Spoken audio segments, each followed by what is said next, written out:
Assalamualaikum warahmatullahi wabarakatuh. Ketemu lagi dengan Pak Adib pada pembelajaran daring. Bagaimana kabar kalian hari ini? Pak Adib harapkan kita semua selalu diberikan kesehatan dan dijauhkan dari segala penyakit. Dan jangan lupa selalu patuhi protokol kesehatan dimanapun kita berada, terutama di tempat-tempat umum. Anak-anakku, hari ini kita akan belajar tentang bagaimana menjaga dan merawat otot. Kita masuk pembelajaran yang ke-6. Kalian bisa buka buku tema 1 kalian di halaman 113. Di sini terlihat gambar otot yang sangat besar. Kira-kira ototnya siapa ya ini? Nah, kita nanti akan tahu. Mari kita cek bersama-sama. Ini ada di buku kalian pembelajaran 6 di halaman pertama. Di situ ada cerita tentang Pak Bejo. Pak Bejo itu adalah salah satu pekerja dari Pak Anto. Dia tiba-tiba keseleo ketika bekerja di sawah. Dan Benny dan orang-orang di sana membantu menolong Pak Bejo. Dan Benny kemudian dia penasaran, keseleo itu apa ya? Kok Pak Bejo bisa keseleo? Nah, keseleo merupakan gangguan otot atau cedera yang terjadi pada otot. Hal itu terjadi karena apa? Gerakan yang mendadak, kurang siapan otot, atau adanya gerakan yang dipaksakan. Nah, supaya tidak keseleo, bagaimana? Supaya kita ototnya tidak cedera ketika beraktivitas, apa yang harus kita lakukan? Nah, kita pelajari bersama. Pemanasan dan penguasaan teknik ketika beraktivitas maupun berolahraga itu sangat penting. Karena apa? Yang pertama, supaya tulang dan otot tidak kaget. Nah, ini biasanya kita ketika lama tidak berolahraga, tiba-tiba kita berolahraga tapi kita langsung olahraganya olahraga yang berat, misalnya tidak pemanasan langsung lari. Nah, itu bisa tiba-tiba keseleo. Kemudian untuk apa lagi? Tulang dan otot menjadi siap bekerja.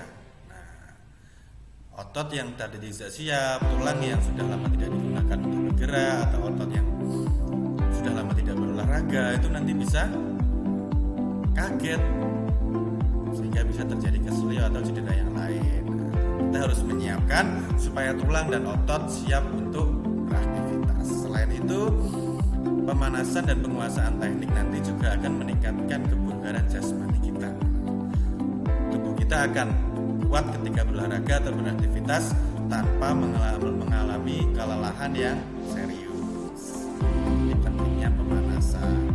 Apa saja gerakan pemanasan, apa saja gerakan-gerakan otot yang bisa dilakukan ketika pemanasan maupun peregangan. Nah, kita akan pelajari bersama-sama.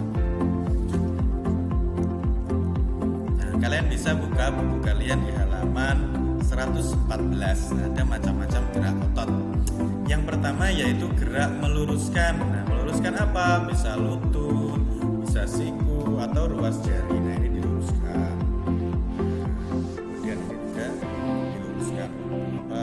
Sikunya diluruskan. Penting banget. Ketika peregangan itu juga penting.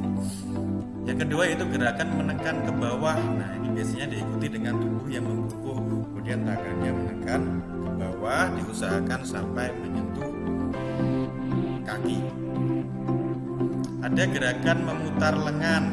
Nah, sehingga telapak tangannya menelungkup-nelungkupin ke kita.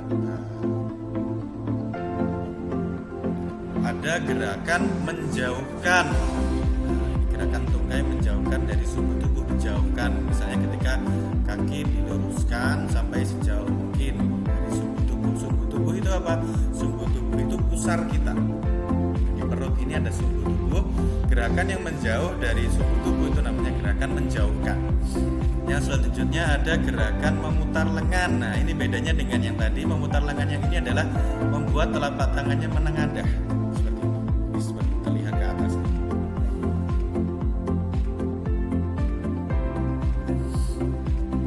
Juga gerakan mendekatkan sumbu tubuh. Nah, ke dalam sumbu tubuh, misalnya tungkai kaki, nah ditarik ke atas sampai hampir menyentuh perut. mata air. Yang terakhir ada gerakan yang membengkokkan, contohnya yang membengkokkan siku, ruas jari dan lutut yang tadi membengkokkan.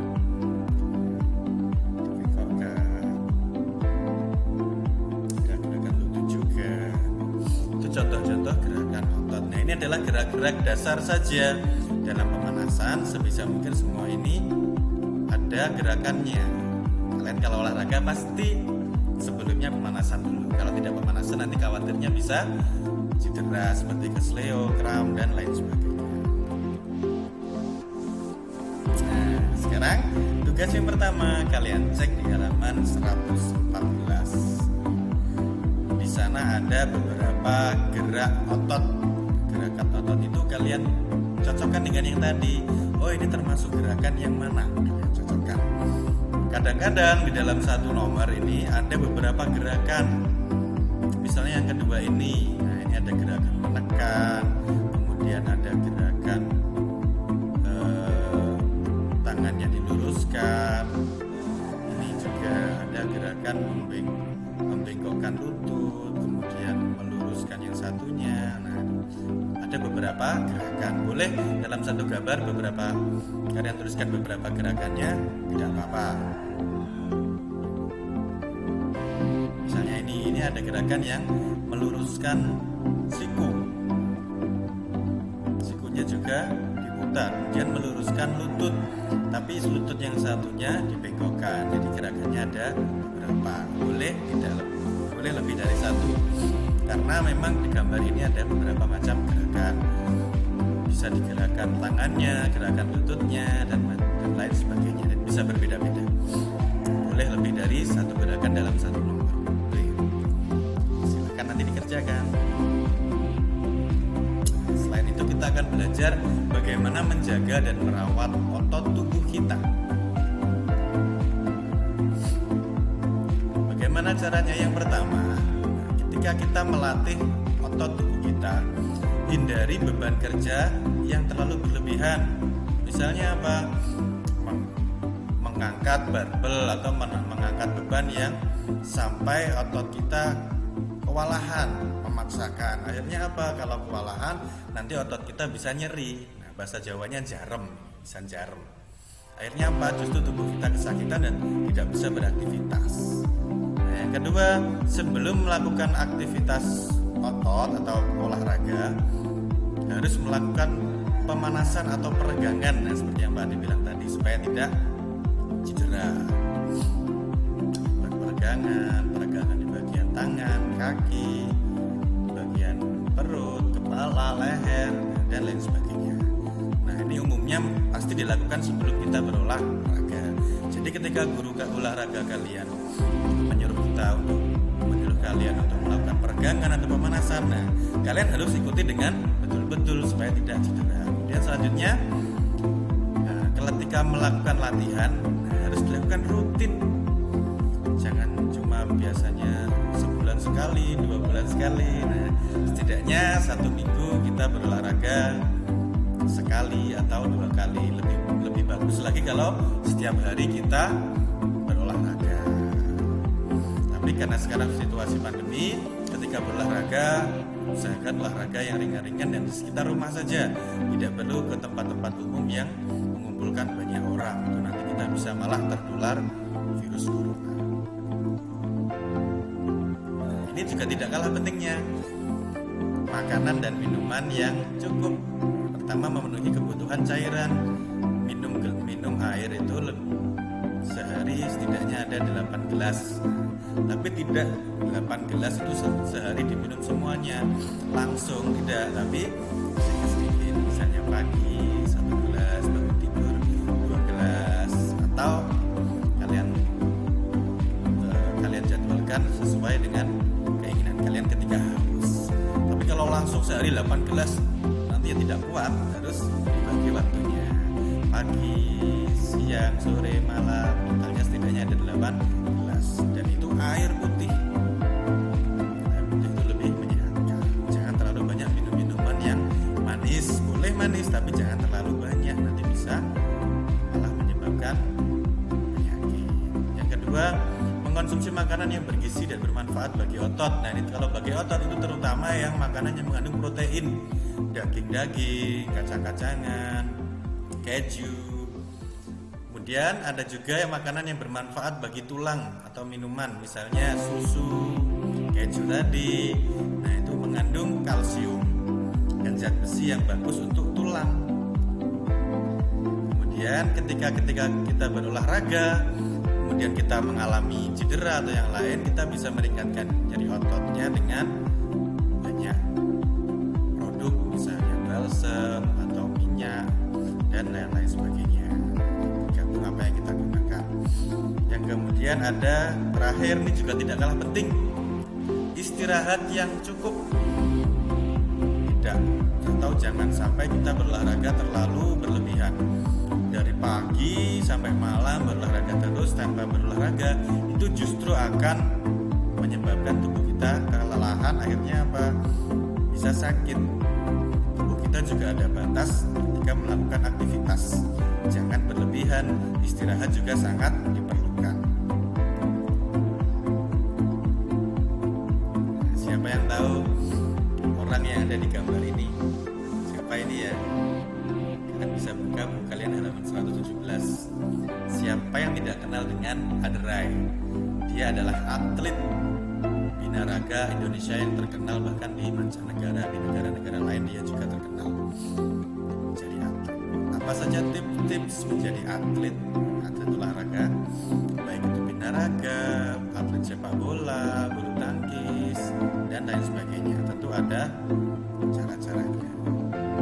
Nah, seperti yang tadi ya. Yang pertama adalah latihan yang rutin dan terukur. Artinya apa? Kita tidak berlatih hanya sebentar. Latihan rutin, tidak ada orang yang tiba-tiba langsung menjadi atlet. Pasti itu melewati latihan yang ketat dan rutin dan bersungguh-sungguh. Yang kedua, menjaga pola makan, terutama proteinnya dan susu. Itu harus dipenuhi supaya badannya jadi kuat, ototnya jadi kuat. Dan jangan sampai berlebihan juga. Porsinya harus cukup. Nanti olahraga sedikit, makannya sampai 5 piring. Nah, nanti percuma nanti olahraganya, akhirnya malah menimbun lemak lagi. Nah, itu tidak bisa dilakukan secara instan. Instan itu apa? Seperti apa dibilang tadi, secara langsung tiba-tiba jadi atlet tidak bisa. Harus melalui latihan, menjaga pola makan. Seperti itu. Jangan sampai yang terakhir ini mengonsumsi bahan-bahan yang berbahaya, obat yang langsung membesarkan otot, menguatkan otot. Obat-obat kimia seperti itu biasanya nanti akan membawa efek samping atau efek buruk. Misalnya tiba-tiba tangan atau otot di kaki dan tangannya bisa lebih sering cedera. Itu bahaya itu. Jangan sampai kita mengonsumsi bahan-bahan berbahaya bagi otot. Nah, anak-anak, Adrai karena kesuksesannya dalam binaraga, jadi seorang binaraga, dia menulis beberapa buku gaya hidup sehat, cara membakar lemak tanpa lapar, tanpa lemas. Nah, ini adalah contoh buku-buku yang sesuai dengan kehidupan Adrai, tips-tips Adrai dalam menjadi seorang binaraga yang sehat. Adrai ini melakukan latihan dan pembentukan tubuh ini tanpa obat-obatan yang berbahaya, tanpa bahan kimia yang berbahaya. Jadi murni lewat latihan dan kerja keras serta menjaga pola makan. Nah, sampulnya bagaimana? Menarik apa tidak? Tadi adalah contoh sampul juga, sampul buku Adrai. Yang pasti ini bukunya pasti menampilkan gambar Adrai. Wah, bahkan sudah bestseller. Bestseller itu apa artinya? Bestseller itu bukunya sudah laris terjual. Nah, coba kalian ingat-ingat kembali unsur-unsur apa saja yang harus ada pada cover atau sampul buku. Nah, itu ada di halaman 72. Kalian tinggal pelajari ulang saja. Kemudian kalian baca juga di halaman 110 agar ragam desain cover atau sampul. Silahkan dikerjakan. Dibuat tabel boleh, dibuat tidak tabel juga boleh. terserah, yang penting jelas unsur-unsurnya apa saja cover itu atau sampul. Kemudian ragam desain itu juga apa saja, silahkan dikerjakan. Itu saja yang bisa Mbak Dev sampaikan hari ini. Jika kesulitan, mintalah bantuan orang di sekitarmu, guru atau yang lainnya. Jaga kebersihan dan kesehatan, terutama kita harus merawat dan menjaga otot kita supaya tetap sehat dan kuat. Terakhir, jangan lupa like dan subscribe channel video YouTube Pak Adib supaya kalian tidak ketinggalan materi pembelajaran daring di kelas 5. Pak Adib akhiri, wassalamualaikum warahmatullahi wabarakatuh. Semangat belajar!